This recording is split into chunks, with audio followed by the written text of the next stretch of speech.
Katie K, you are one phenomenal woman. More people need to know how you are scaling businesses, buying businesses, exiting businesses.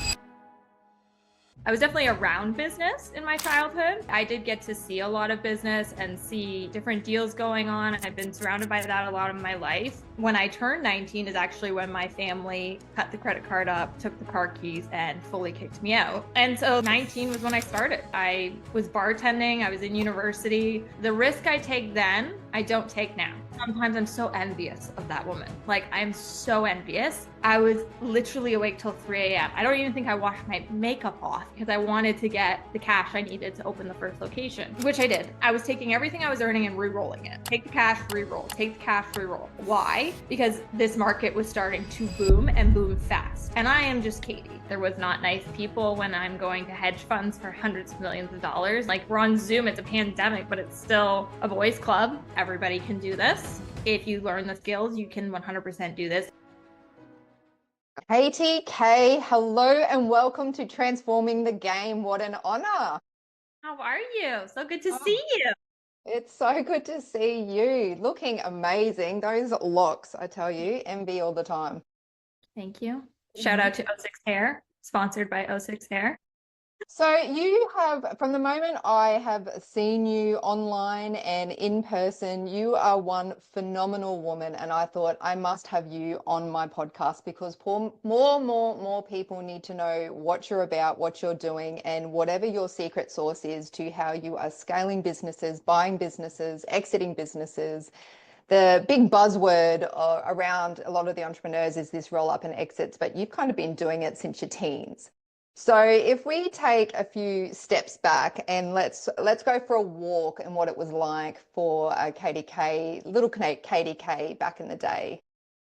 Little Katie K, rebellious, crazy, not the Katie now. Yeah, I think my like childhood, I was definitely around business in my childhood. So I did get to see a lot of business and see, different deals going on. I've been surrounded by that a lot of my life. I don't usually go into it because people's immediate response is, oh, well, that's where she must have got the money to start. And oh, that must be why she's so like intelligent, like all these things. And it's actually to the contrary of that. So while I do come from a family, that does deals, that is in private equity, that does all these types of things, when I turned 19 is actually when my family cut the credit card up, took the car keys, and fully kicked me out.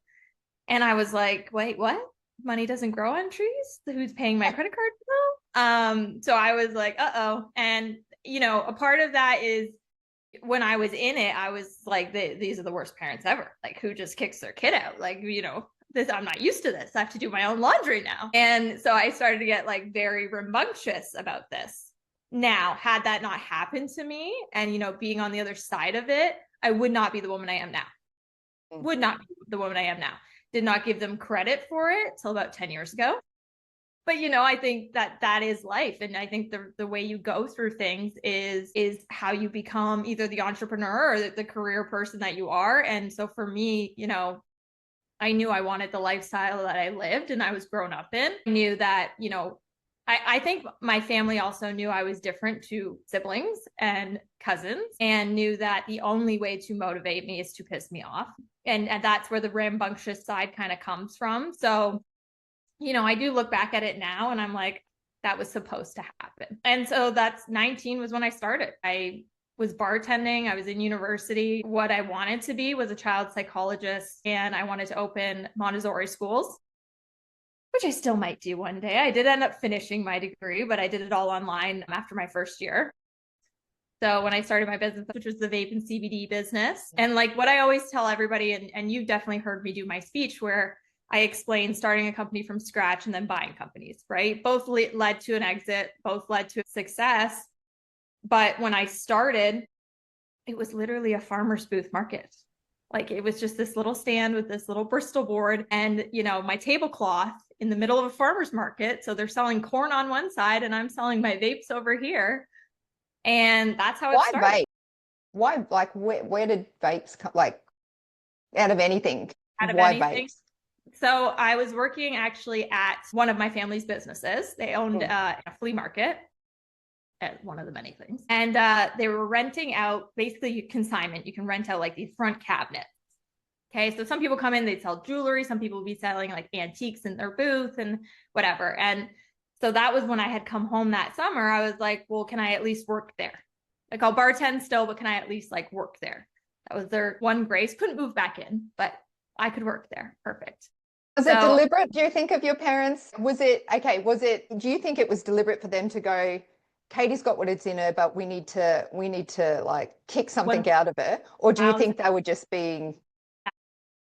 they knew what they were doing? in the moment, I was like, you guys are the devils. Like, this is so mean. They knew And what I didn't think it was my mom, it was my dad. Like he knew like the same things in me were in him. And he was like, the only way to get the bear to come out is to poke it. And I was like, okay, you're going to give me the shittiest job.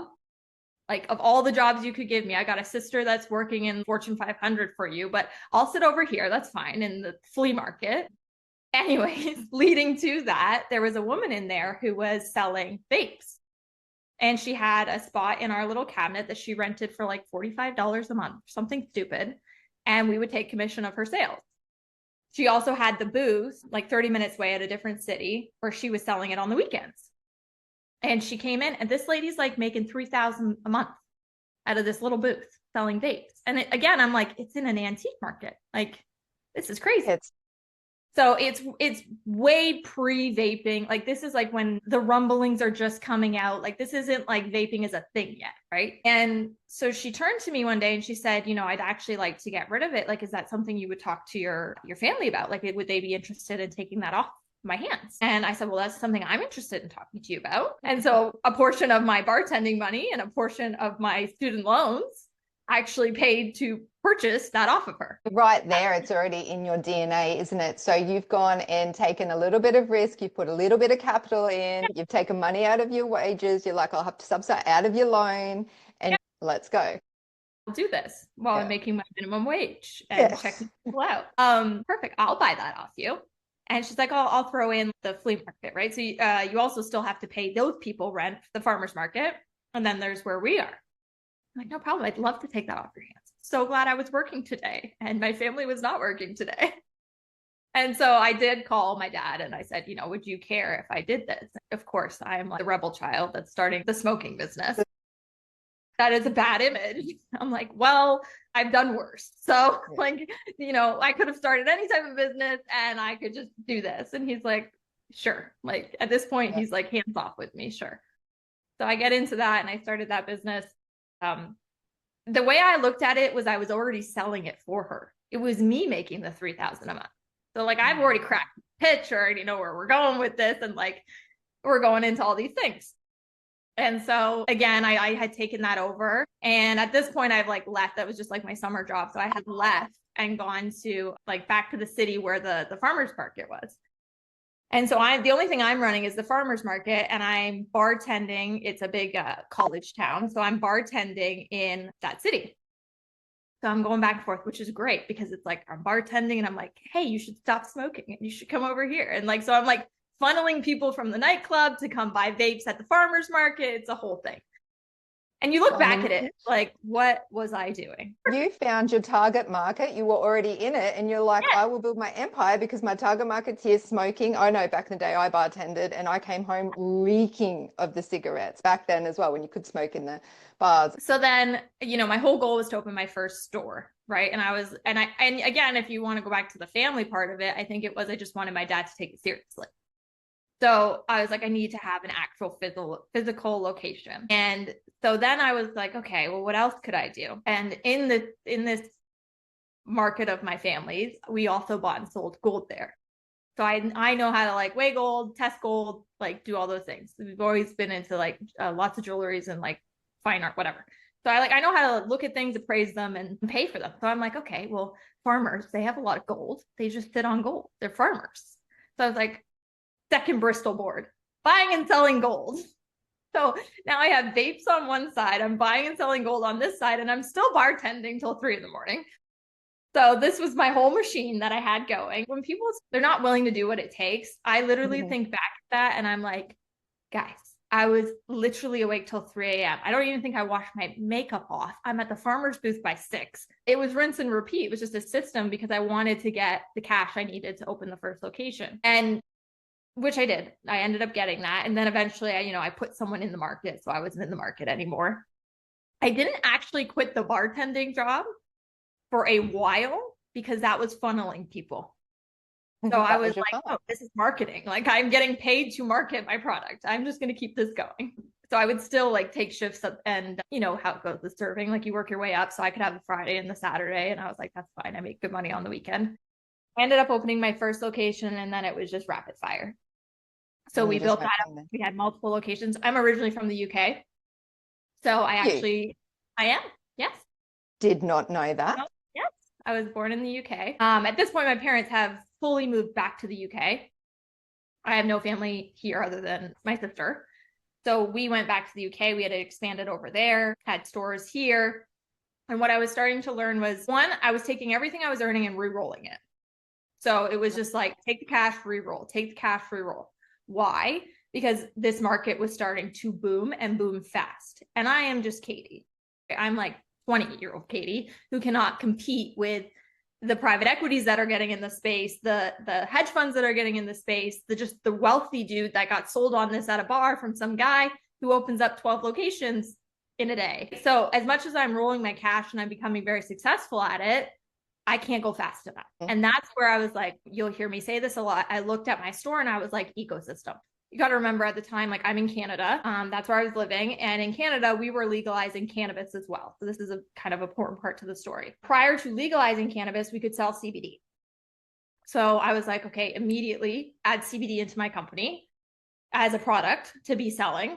And that profit margin wise kind of flew like crazy for us. So that worked very well. And then I'm sitting there and I'm like, okay, well, what else could I do that, you know, I could beat the competition without having to keep opening these locations? And I gotten really good at it. Like in a weekend, I could have an entire build out done, could open a location. That wasn't the issue. I had really cookie cuttered the system, which I tell a lot of people, you need to get the recipe perfect. And then we can scale. But if we don't have the recipe absolutely perfect, you can't open locations on a weekend or scale super fast, right? Because then you're going to have links in the chain. And the main thing in your cookie cutter, would you say, for people who think about scaling would be people, systems? What else would they need to? Systems, your marketing, your branding. Like for me, it was like the actual fit out of the location. So I was a big, you know, you think about vaping and you think immediately, I wish people could have walked in my stores. You think about, you know, I have a picture in my head of what I think it would be like. Guys with spacers, tattoos, like you're walking into like a head shop, right? Like you feel like it's going to be super sketchy and there's going to be graffiti on the wall and all these things. And again, you got to remember, I'm just Katie who's trying to impress my dad, right? And I come from suits. And so suits don't want to walk into a head shop, right? And I was like, well, there's a market there because every other vape shop is going to look like that. Because the only people who are going to open this type of business until later on in life, when the big boys did come in, is going to be someone who is using the product, who is that type of kind of demographic, right?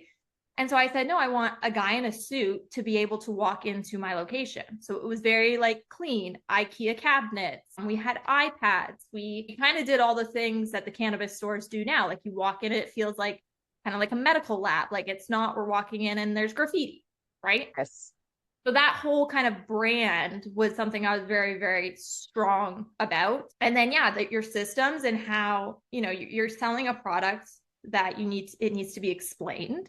You're selling a product that needs to be, at the time you could have a test bar. You need to do that experience with them. Their first time using a vape versus smoking is very different. And in order to you're always going to get the young clients because it's like cool. And, you know, that's a whole different demographic. They're smoking, they want to vape, fine. Keep them over there. But I also want to be able to help like the 6-year-old who has not been able to quit smoking. Right? Did you just say 6-year-old? Steve. I'm like, what is going on in Canada? Oh, no. 16. So then I was like, you got to be able to explain those things to them. And so I was very strong on like SOPs of like taking time with people and being very patient with people. And again, like it's a very big thing now and research has come out now. But back then there was no research. There was nothing to like explain YouTube, you know, how to use a vape. Like those things didn't exist, right? So I wanted everyone to make sure they felt comfortable. So we had a lot of like processes and things like that in there. You doubled Uh, down on the experiences that no one else yeah, was doing to differentiate you.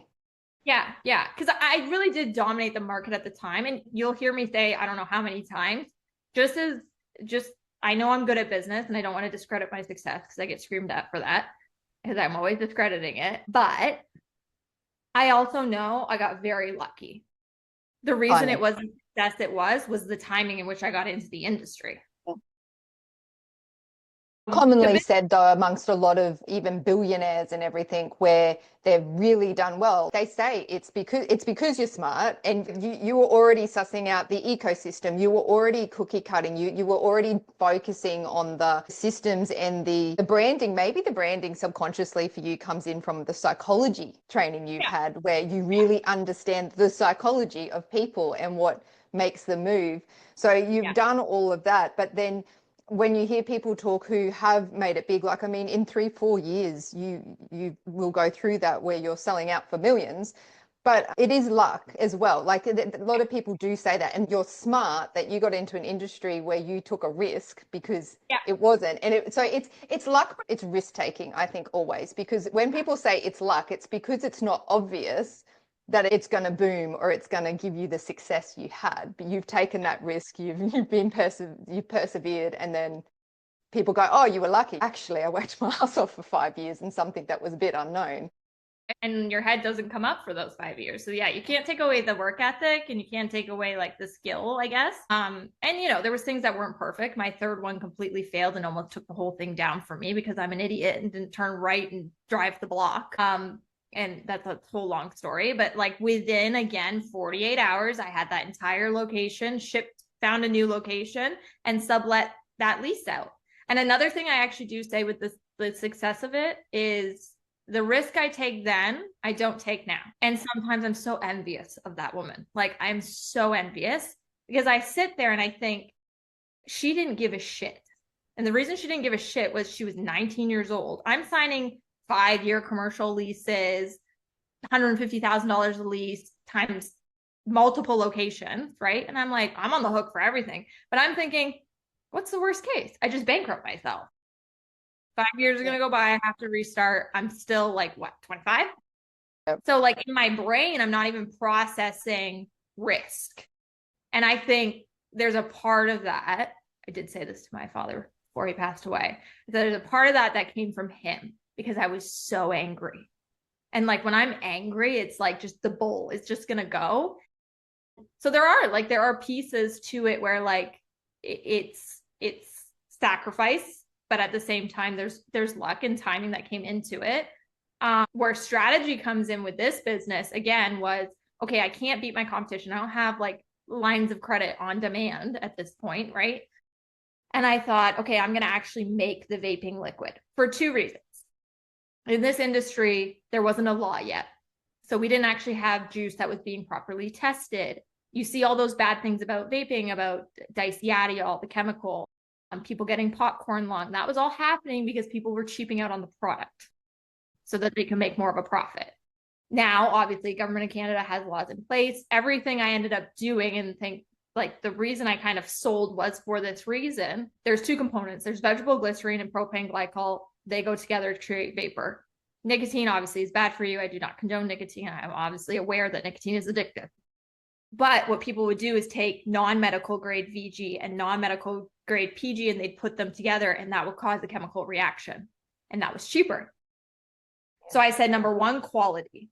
So if I actually go and make this juice and quality wise fix the problem, well, when the testing comes out, my juice will not get pulled off the shelf.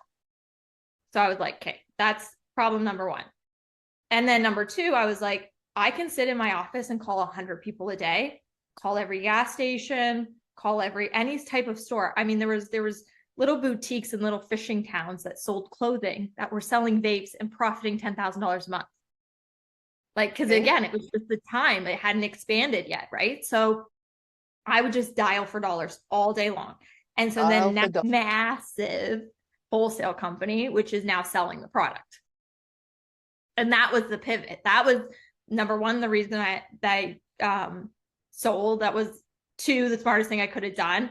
And 3, quality wise, it's still there. Right? It didn't get pulled from Health Canada. It's still approved. It's still sitting on shelves.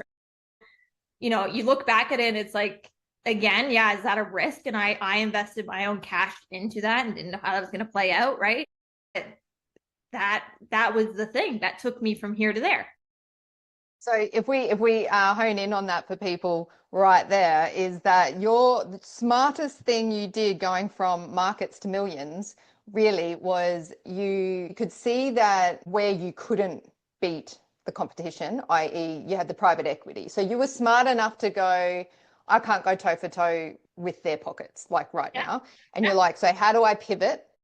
You created your own IP, and then tell people what you did when you exited, which I think is actually your genius part of everything you've done in life, because from that part, when you exited, how you negotiated your exit. The deal. Yes, the deal. I'm like, well, then I was lost, which we'll get there. But let's negotiate the deal, and then we work out, oh my God. No, so I was sitting there. The deal was about to get closed. We were selling off on that. And I thought to myself, I was like, okay, well, I feel like I'm leaving something on this. I was getting very, again, would I make this choice now? Probably not. And this is where I envy that version of Katie. But I'm sitting there and I'm like, hang on, I created this. They still need me. And I can keep sitting here and the price can keep going up and up and up and up. And eventually they're going to walk away. Right. So it's not so much about price now. Right. I'm very happy with the millions of cash that I'm getting now. I'm not worried about that. But now I'm thinking longevity, right? And I won't say the deal because it will kind of disclose my family. But there was a deal I witnessed when I was younger. And I remember my dad doing something similar to this. And I was like, you're crazy. Like, you're crazy. And I remember like mom yelling. I remember like my uncles yelling. I remember a lot of people being like, you're crazy. You're going to blow this whole thing up. You're going to screw it all up for us. And for some reason, like that hit me in the head. And I was like, I built this. This is my IP, as you said, right? Like, this is mine. These are my recipes. And I know how much profit margin is in a bottle of juice. For example, those bottles of juice cost anywhere from $3 to $4 to make, and they get sold for $20. So I know the margin is there. And I was like, I said, okay, I'm going to go back in and I'm going to say I want $1 on every single bottle sold for the rest of my life. And I remember my sister was with me and we're sitting there and she was like, you are batshit crazy. Like, you should just be happy. You should just walk away. And I'm like, no. I'm like, which is what most do. They just think of the big number now. By the way, the reason I was getting acquired, I had the database. So again, something really important for entrepreneurs to learn is sometimes your database is one of the most valuable things you can sell. Yes, of course, the company is making, and of course, like all those things were a valuable part to the company. But the reason they wanted me was, hello, cannabis was getting approved in Canada for recreational purposes, not even medical, recreational, which means now they're on every single corner. And I have the database of who's going to go buy that product. That's why they wanted me, because as much as they make millions in the vape side of things, they're going to make tenfold that in the cannabis industry, which was, by the way, what I was trying to do. And I never got it was like a lottery, whether you got the license or not. And I had never gotten it. I said, okay, eventually now I have to bow out, right? I have to bow out gracefully. And I did, but like you said, like I was like, no, I'm going back and this is what I'm asking for. And it wasn't even a hesitation. They were like, yep, she can have it. Done. Now for the rest of my life, like, done. Yeah, it's when the deal's over, it's definitely not over. Good or bad. That was a good one. But there's been ones where it didn't work out that way. Yeah, that is true. So this was a good one, and I still think it was brilliant on your behalf to work out your royalties, because that sets you up to have ongoing income to help you live your life and do what you want. And what did you go from there? You've been building this thing since you're 19, kicked out of home from a farmer's market. You're now what, 23, 24? Still a baby. I'm just about to turn 24, about to turn 25. At 25, I'd moved over to the UK for a year and had the best year of my life. Nicely jubbly. So that is actually that is where I said it was my Betty Crocker moment. I was like, oh, I'm just going to stay home and da, da, da, da, da, and I'm going to, do the house thing and like, buy a new rug and change a lampshade. And like, I don't know what the hell am I supposed to do? It lasted about 2 months and I started going stir crazy. And it's actually when JT Fox came into my life. It's when I met JT. So I obviously at that point was able to get coached by him and meet him. And the problem was I had taken that money. I didn't know what to do with it, right? You need to have a plan when you exit a company. I started dumping a lot of my money into real estate and was like, well, that can be a wealth play. That's fine. Like, obviously, I have education at this point. I kind of know what I'm doing, but I don't really know what I'm doing. This is the importance of having a coach that I cannot emphasize enough, because if you look at what I did then and then what I did now, it's completely different. And so I started kind of doing those things and going to events and seeing people. And again, I'm moving the money. And my brain went what it did in the vape stores, which was ecosystem. And it was like, oh, there's construction crews on my site. Why wouldn't I buy the construction company? You say that so casually, Katie I know, but that's how it happens. Most people who are renovating and doing stuff, they don't look at the guys on their construction site and say, I might buy you. So from there, I'm going to go with, you didn't have much experience in the construction industry. I kind of do, not crazy, but definitely building. I did. What I did start doing once I sold and I really started to look at like, okay, well, what is private equity and what are these things and what is a multiple? Because those conversations were happening with my lawyers and selling and all these things. And so I started really kind of looking into those things and being curious about them. And I kept coming back to construction. And there is good construction and bad construction. And so I started, I didn't know that in the beginning. There's definitely a company I'm still stuck with, and I could sell it, but it's just. What's something about good construction and bad construction? Things like heavy equipment, it's still a company that will sell. But anything with heavy equipment, while it can be a cash cow, it's also when someone wants to go acquire you, it's got a very high CapEx. So it's got this, kind of nut and bolt, no pun intended, that comes with it. And so it's not a nice, clean construction, landscaping, recurring revenue, like this beautiful bow that now a private equity wants. And it's important to note what private equity wants now is different to what they wanted back when I was starting to look at these things, because construction is now this big taboo topic. It's this big thing. I can tell you, not one person was interested in my construction companies for 5 years until I sold them. Not one person gave a shit. They were like, oh, cool. Like they didn't want to talk about it. They didn't want to know my revenue. They didn't want to know my EBITDA. They didn't understand any of it till they themselves were like, oh, this is the gold rush, as they should. Like, this is the time to be in this type of area. But literally nobody gave a shit at all about it until it was like, I sold my company. Well, how much did you sell it for? Which we'll get there. And I bawled my eyes out in front of everybody. So like, it's interesting because what they're looking for now is not what they're looking for back then. You could easily sell, heavy contract construction, stuff like that. You could easily sell it a lot better. Then, yeah, times have changed. And when you've gone, I'm going to buy a construction company, and of course your brain expands and goes ecosystems. I've seen once you wrote, or maybe I've heard you speak, it would have been one where you said they kind of were, you had your eye on the target, love it. You had your eye on the ball of where you wanted to go, and you were getting shut out a bit because of whatever reasons. You're a woman in construction, which was rarer back then than it is now. It's still very rare. People are just funny about selling their businesses or even talking to certain people. But you said you strategically took each person one by one, because you had eyed off, I want their business, that you took them one by one. And then what did you do? So it was, again, yes, you're right. It's trades. They don't like me. It's also important to note the first company I bought was doing 500,000 revenue, because a lot of people hear, oh, she was doing $40 million a year. And I want to put this into perspective, because everybody can do this. If you learn the skills, you can 100% do this and build this up. So I am the minnow in the construction pond, but I'm sitting at the table with them. And so, when you go into any type of big project, right, you don't want to buy a general contracting company, because that's like buying a doctor's office. The GC has to stay with the company so they don't sell well. But all of us, the trades, are sitting at project meetings, and we're all sitting around the table about, okay, this is the project we have coming up. This is the, plumbing's doing this, electrical's doing this. Painting's doing this. Like everybody's discussing the project, the timeline, and how things are going to flow, who the site is, yada, yada, yada. And so I'm sitting at those meetings. And of course, again, my brain ecosystem is going, well, like, why wouldn't we all just come together and we would be worth more money and then we'll just stop?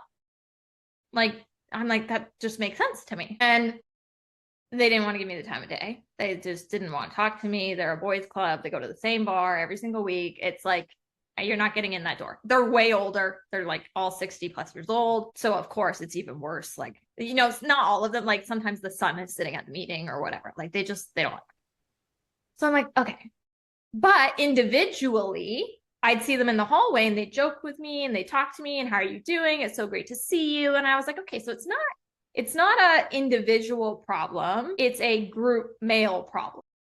It's a societal image thing, sort of. He's talking almost. to him, you know, like, yeah. So I was like, okay, well, what if I just try individually? Because my mind was, even if I got two of them to play along with me and merge, my goal was to merge with them, which would have made them way more money, but they didn't listen to me. So your loss. Hope you're listening. So had they done that, they would have sold for way more. So I was like, okay, let's just one by one. And literally one by one, I would take them all and I would keep doing dinner and I'd keep doing lunch and that was my only job in this whole thing. And one day said yes. But here was the risk with this. They're all very close and they all drink together once a week. And they are wealthy, right? So this is not like they don't need to not drink because they don't need to show up to work if they don't want to. So I was like, loose lips sink ships. That is going to be a problem. So in each agreement, I put a confidentiality clause that stated if they open their mouth, the remaining of the balance that I owe you on owner financing becomes zero. Because I was like, if they're not going to get paid, they're going to keep their mouth shut. Because if one of them screws it screws up my target to where I'm trying to go, right? So yeah, it worked out. There was actually two more I was trying to acquire that I never did acquire. I was never getting down that door. So that's like a side of it people never hear. So this is now your what, 26, 27, 28s, 25s, around this late 20s, mid to late 20s. Yeah. I'm heading all the way. I sold it before I was 30 and I'm 31 now. This is all in Canada, correct? So you've rolled up a few, you didn't get everyone you want, but then you started to get some interest in someone wanting to acquire you. So what was that process like? You'd worked so hard, you'd had your eye on this ball, and then you've got people now, which would be anyone's dream, to say, I want to buy you.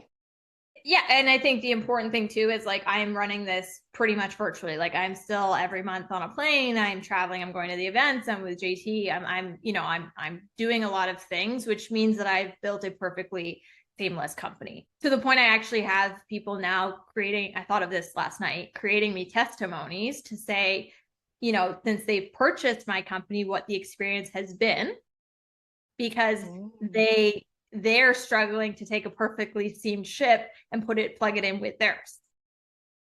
Right. So right. So I was like, oh, that's an actually very good compliment for me. That shows like I am very good at systems. I love the systems processes. Like that's my jam. So to have like that type of testimony would be great. So yes, it's important to know I did not want to sell my company. I'm going to explain it like this. There's my company, there's another company, and there's one above us. I'm either going to eat this company, they're going to eat me, and someone's going to get the $150 million exit. That was my goal. Because now I'm big enough that I can get all the financing I need to go purchase them. And I would have sold up and had that larger exit. So I would say it was 2 years before I had actually sold. I started getting offers. I was with JT in LA and I said, someone wants to buy my construction company. I do developments. So I was telling him, I don't want to sell my company because it wasn't being like, I want to sell for 150 because I don't tell him. This was the thing we had to go through in coaching. I didn't tell him numbers. So I was like, no, I don't want to sell it because I want to use my crews on my developments ecosystem. And he was like, yeah, but that's a means to an end. Like, just sell it. Like, you're getting a great offer for it. Just sell it. And all I had told him was the multiple that I was going to get for it. And I was like, no, I don't think I want to do that yet. So don't take his advice. Lesson number one, and just continue carrying on. And it was probably how many months after that we had met Adam. and we went to dinner Adam with Adam. Coffey. Yes. And so we're at this dinner, and JT goes, "Why don't you ask Adam about, that company you're selling?" I said, "Well, I'm not selling my company yet, but this is the offer that I have. This is my EBITDA. This is my revenue." And again, like, to Adam's testament, he doesn't know who I am, and I'm just some blonde girl sitting at dinner, and he's just like, "Wait, what? Let's just start that over again. What are you doing?" And I was like, "This is business I have. I'm in construction." Da da. I explained the whole thing. I said, "Here is my offer." And he said, "Who are they backed by?" I disclosed who they were backed by to him. Adam knows everybody. He's like, "Yep." He's like, "You have to take that offer." And I don't know why. I was just like, okay. For like at that point, I was like, "But I really want to go after them." And he's like, "It's too late. Like, they've already been backed. Like, you're not going to win that war, basically. Yeah, You got to right. just take Again. it off the table and you got to run." So I did. I went home. JT never lets me live it down that I didn't listen to him. And it took a second person telling me to listen. And then I was like, okay, started the sale. That is not a simple process. There is due diligence. There is a lot, lawyers and things that are involved. And then there is also 12 months of transitioning into the new owners taking over. So I was helping them kind of get all set up. And yeah, then I cried in front of everybody because I was sad I sold my company again.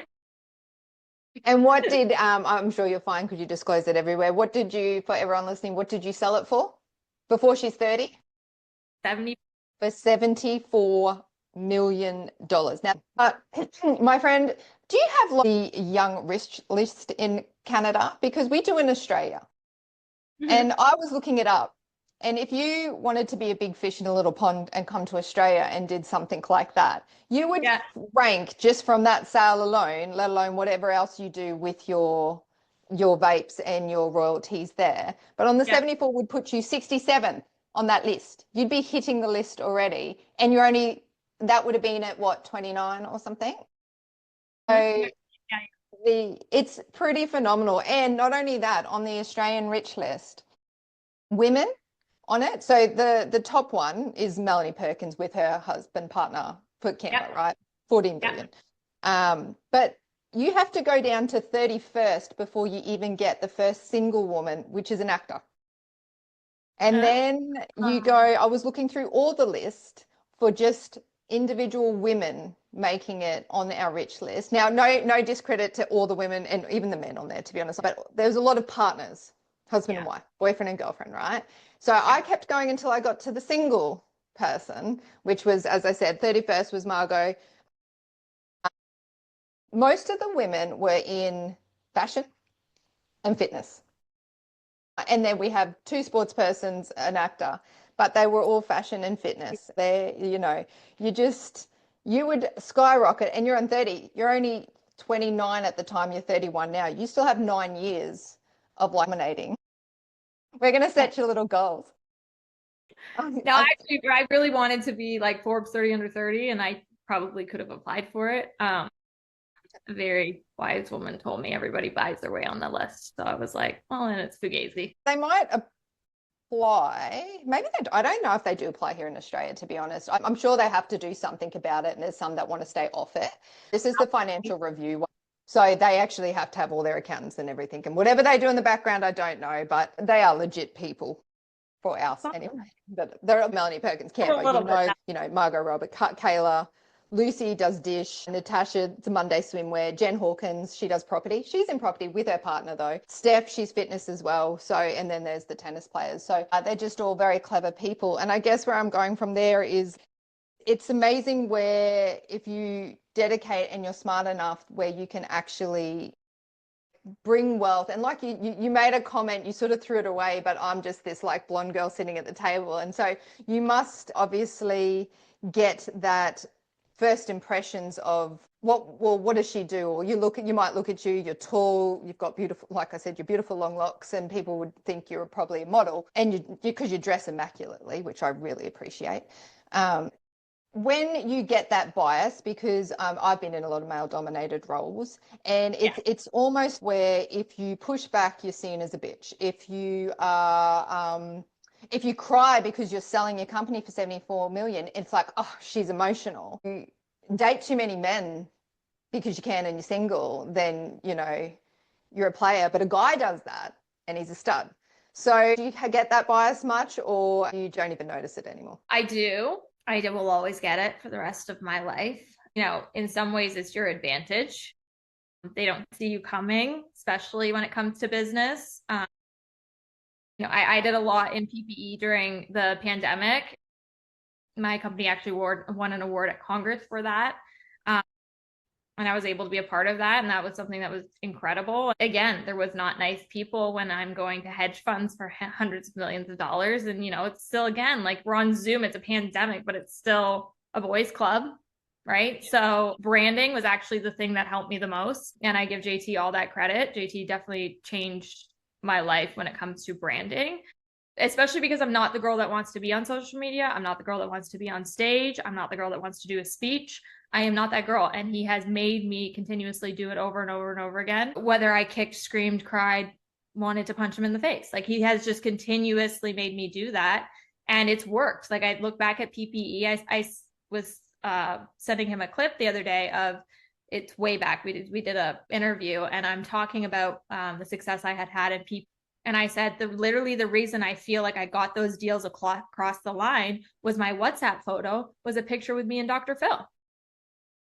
And it's like, it's just credibility. It's like, okay, yeah, she's blonde or she's young or she's this and she's a woman. And like all the objections go out the window the second they saw that photo. Now, do I have the proof of that? No.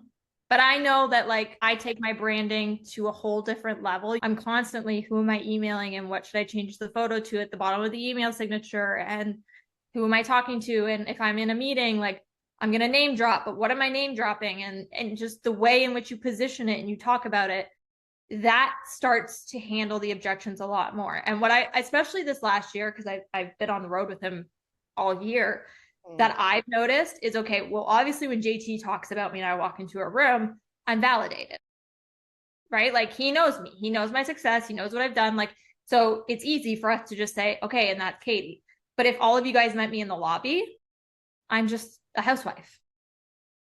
Like that is a reality. Like it doesn't make me necessarily angry anymore because I'm not here to change women and male views and like what's right and what's wrong. And, I'm not here to change any of those things. I am who I am. And I know that I need to be on top of my game. So I'm constantly addressing what those objections are. And I also look at, just because we both know him, I look at JT and I know when he gets on a big stage, he talks for 90 minutes handling objections. One of the most powerful people I know, but he has to sit there and be like, this is that. So if he has to do it, of course I have to do it. And he's a man and I'm a woman. Like, you know what I mean? So, and I see it with so many entrepreneurs, like the women have to fight 10 times harder. That's just the reality. That's not a feminist quote. That is, we do have to fight 10 times harder. And the men, they have to try to not kill one another because they want to be with each other, right? There's an ego side to it. But I do find that, don't you, as well, and you're in the big executive meetings when you are trying to negotiate certain deals and you're dealing with either generational. I was trying to do a deal recently with generational, so an older man, and he's just so stuck in his ways for what he's been in his business for 20 years, and he's so stuck. And then we're in round 3 now where he's gone, no, and then they've come back, and then he's gone, no, and then he's come back because he's like, you young entrepreneurs. I appreciate I just got called young, but yeah. It's like you say, learning how, for anyone who's going through negotiations or anything in business, corporate career, know what the objections are that are coming at you and overcoming them within the conversation, within everything you're doing. Are you finding that's more natural to you now? Handling the objection is, yeah, definitely more. I think I was more nervous going into it. You got to remember too, like I've done everything on my own. I don't play with other fish. I have learned this. So like I have done it all on my own and I have been, the top of my castle and running my castle. And, that was a transition. There was a lot of fights. There was a lot of like, uproars that had happened where I had to realize, like I need to play my role in my area and other people need to play theirs. And I think that's okay. Like there's nothing wrong with that, but you have to get over it. Like you do have to just be okay with the fact that forever people, and of course we're all human, like that does get to you. There are days I break down and cry and hyperventilate and I don't want to leave my room and I want to delete Instagram and I never want to see anyone again because I don't need to be out there in the public eye. Like I physically don't need to do it. I'm very happy walking on a job site. I'm the biggest country girl you ever meet. So I'm in cowboy boots 24/7. I am in my plaid and my ripped jeans. And I'm a happy girl in my pickup truck. Like, leave me alone. That would be my beautiful life. But especially after the year I have, I do understand, JT gets this too. I understand where the guilt comes from if I know what I've done for other people this year. And I know like how much I've changed their lives. I know how much their businesses are thriving. And now I feel guilty. Like I feel if God help me if he watches this. But there's been times where, giving back to other people is always something I've wanted to do. But then at the same time, when I started doing it more and more and more, I realized that is a gift. And if you can actually change other people's lives, you have to do that while you're on this earth. Don't need to do it, but now it's like I'm in it. So I do need to give back. Delete all social media tomorrow. I would never speak on one stage. I would hide on my farm and be very happy. You'd be a happy Katie.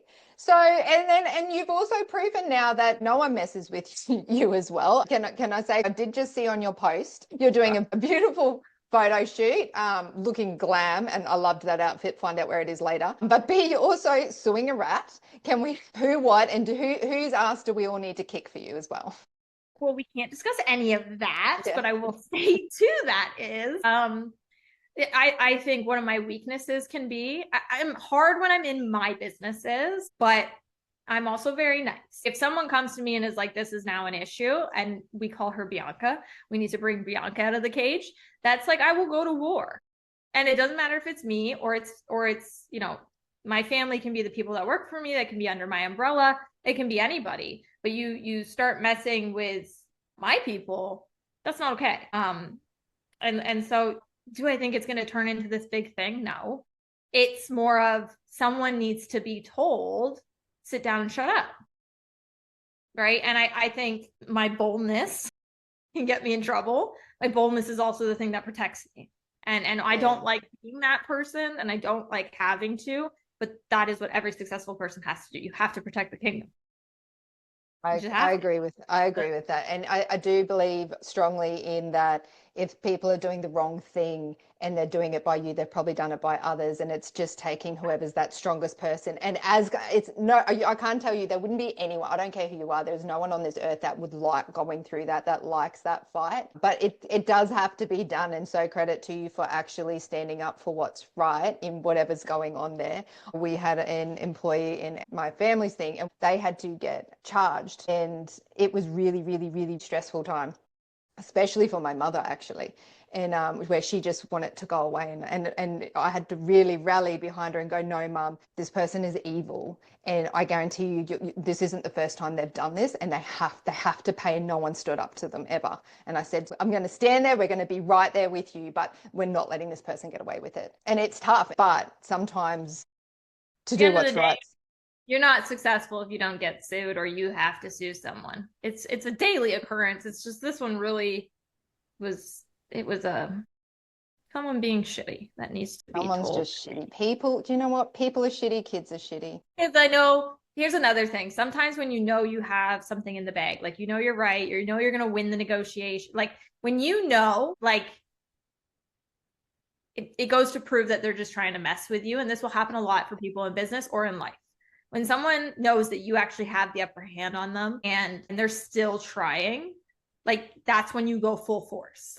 Because I know I'm not going to lose. I know it's not even going to go to court. I know it's going to literally be like, okay, we surrender, and I think, I don't think people have like a valve anymore. I think they say whatever the fuck they want. They do whatever the fuck they want. They have no morals. They have no integrity. Even good people cross the line all the time. So it's like you have to have your eyes and ears open at all times.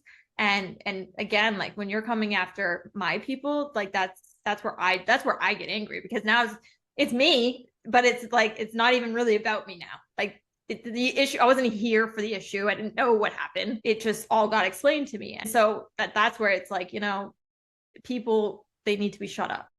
Some people, they just twist their reality, and their reality is so warped that you can't reason with crazy, I always say. So What is KDK's North Star? What is the next? Let's go 5, 10 years. Is 10 years too far? Do we go 1 year? I was going to say, what's our 40? If we've got 9 years left on the rich list, Katie. What's our Time to hit the young rich billion. list? The young rich list. Then you come over to the dark side. And I'm on the old one. More of what I'm doing. I still want to keep giving back. I still want to go on the road and be with everyone. And I think I've learned that that's very important to me. But at the same time, I do want to be, buying and selling companies, staying in my lane, staying in my construction. It is the gold mine right now. I can't emphasize it enough that, like, as talented as I am, these skills can be taught. You can do this. Like, everybody can do this type of business. On a different scale. Like, yes, maybe you're not going and buying a $20 million company or a $10 million company, but you can go buy a $1 million company. Like, that is something that you can actually Started with a $500,000 revenue company. Right. That's why I say it, because I'm like, within 5 years, we're doing 40 million. So, like, that's the part I really like to emphasize for people. For me, it is more of doing that exact same thing. Last year was a very hard year for me personally. Finally, I can see the clouds have moved. I can see the sunshine coming in. And so I just need to do, what's best for me and those around me and give it my all and keep going. You do need to focus on you, Katie, and you need to make sure that you're at your best, because we all love being around you. And if anyone is here watching, I'm going to have all the details below in how they can get in contact with you, follow you on your socials. As much as you love and hate them, we all love and hate them, mate. And if they want to get coaching, where to go, or even just to learn how to roll up, scale, or what they want to do, or even just follow your journey in your next big exit in what you do, because it's exciting to watch. So I really appreciate all you're doing. I know I've actually spoken to people who are your clients who have not been asked to do testimonials, and all they have ever done is rave about, and they've had a few different business coaches, rave about your advice, how streamlined and structured it is to follow, how easy you make it seem, but then you also help people through with the next steps, where not just the big fluffy picture, you actually very practical and steps, which is what 99% of the people want. They like to see the big dream, they get excited by that, but then they still get lost. So it is a wonder what you do, and the ripple effect and the ongoing butterfly effect, I like to call it, of the impact you're having on people's lives. You actually will never know. You'll never know the generational wealth that you're actually creating for people, and that can just sit with you for a moment, because it really is changing people's lives, and you don't even ever know. So thank you. Thank you for your time on Transforming the Thank Game. you You're for having me. absolutely amazing. Thanks, Katie.